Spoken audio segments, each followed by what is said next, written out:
Even, let's take this guy apart. I've actually partially disassembled this lock, so it won't take us too long to gut it.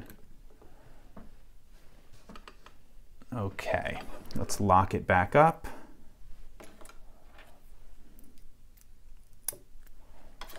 And get a clip remover to get this clip off the back.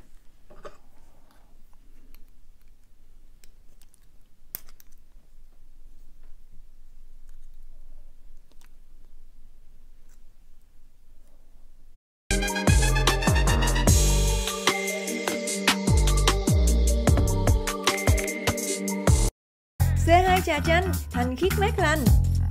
Sao phải gấp?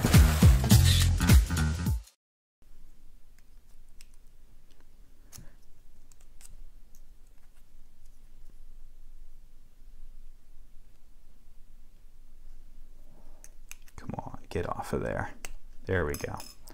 Okay, now let's get a key and a follower. And hopefully this will come apart easily.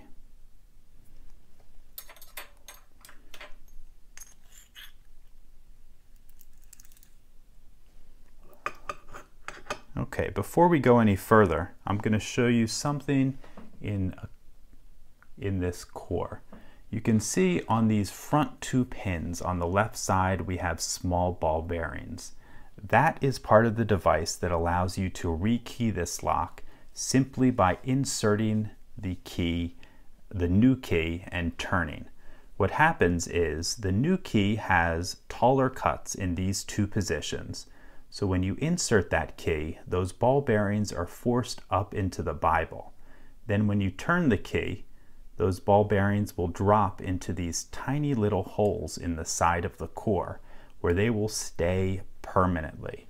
And once those ball bearings are in that position, only the new key will work because the old key will have cuts in those front two slots that are too short. It's a great little mechanism that's usually used for construction keying. So you can have a different key for your building contractor than you will for the owners. So let's start dumping all this stuff out. Okay, number one.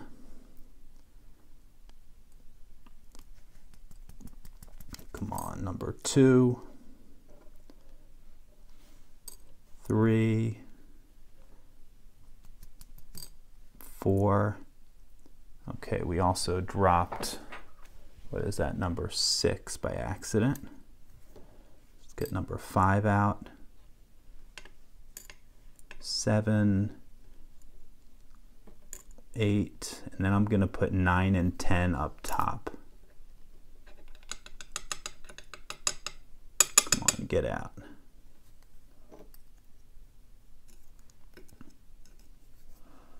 Okay, let's put this aside and find all our little pieces.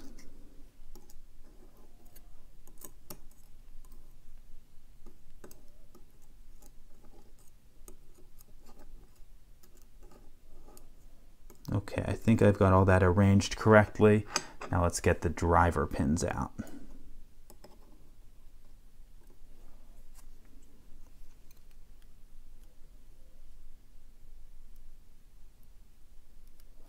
Okay, before we go too far, let me actually show you something with these driver pins. It was the same with the key pins, but you'll note that, come on,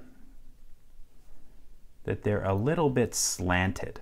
And whenever you have offset pins, you really only have two options. One is to slant them like this, and that's by far the harder option because you have to make them such that they can't turn if you do that. What most manufacturers that have multiple rows will do is they'll simply round the pins over. Makes them a lot easier to pick.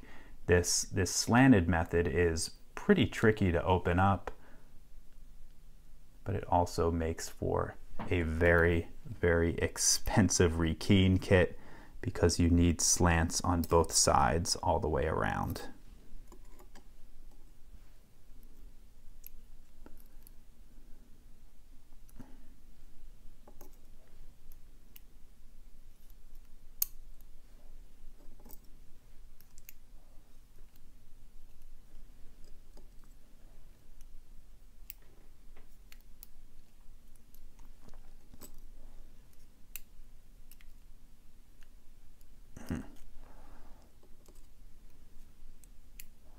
to say these pins are in here really tight. Some are hard to pull out.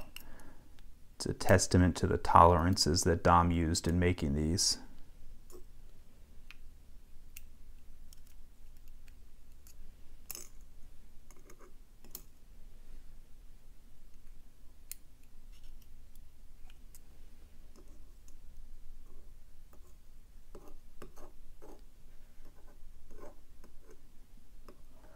Okay, I've got all of that out, and before I put this down, let's take a look inside of the Bible.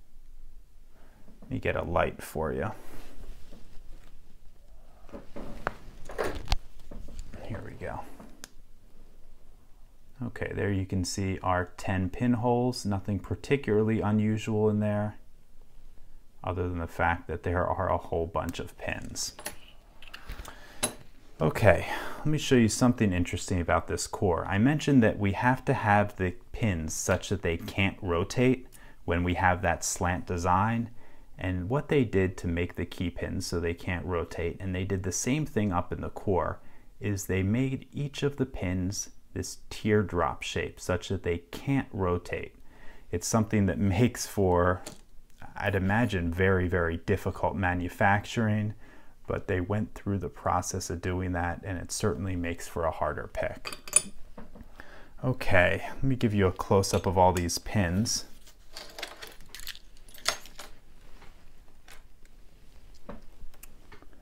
Okay, looking down at the pins, I see 2 security key pins in slots 5 and 7, and then I think we have security driver pins in slots 3 and 4.